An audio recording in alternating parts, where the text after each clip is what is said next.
In 1735, John Wesley leaves his comfortable quarters in the college town of Oxford to travel across the Atlantic to become a missionary to the Indians and the Anglican pastor of Savannah, Georgia.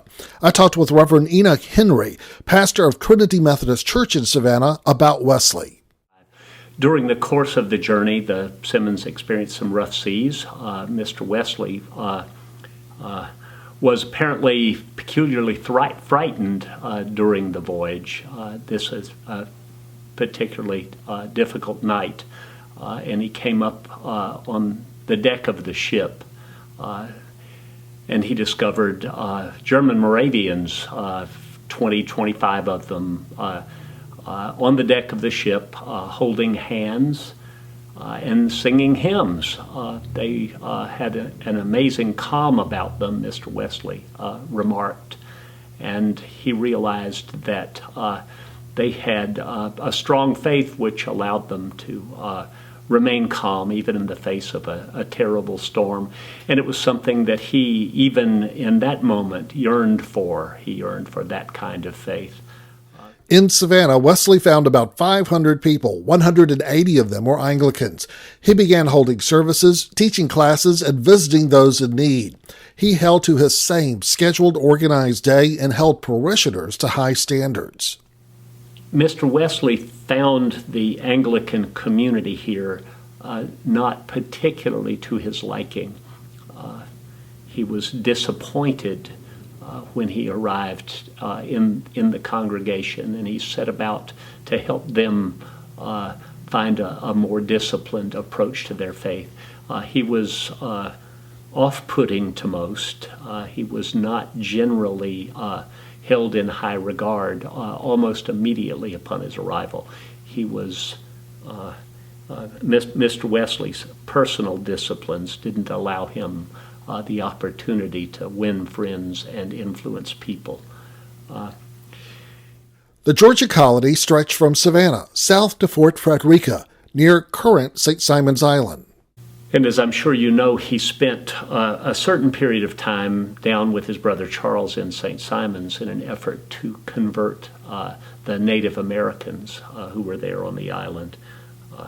He counted himself an abject failure in that endeavor, and that was one of the more disappointing, if not the most disappointing thing for Mr. Wesley during his time here in Savannah. Charles was ill-treated and had little success at Fort Frederica. He returned to England in August 1736. Oglethorpe wanted John Wesley to encourage settlers, and he dismissed Wesley's contact with the Indians. When Mr. Oglethorpe first established the colony, there was to be no slavery in Savannah, and no lawyers, as a matter of fact, but also no alcohol. Shortly after the colony was established, slaves not owned by Savannah residents, but slaves owned by Charleston residents were imported to do much of the heavy work in the colony. By the time Mr. Wesley arrived, spirits and slaves were present, and Mr. Wesley spoke immediately against both, and as an abolitionist was not deeply appreciated by local commerce. Mr. Wesley got on the wrong side of Savannah's leadership almost immediately in regard to those two issues. Wesley calls his work in Savannah the second rise of Methodism, referring to his use of small group meetings with committed parishioners to deepen their faith. He learned much from his time in Georgia.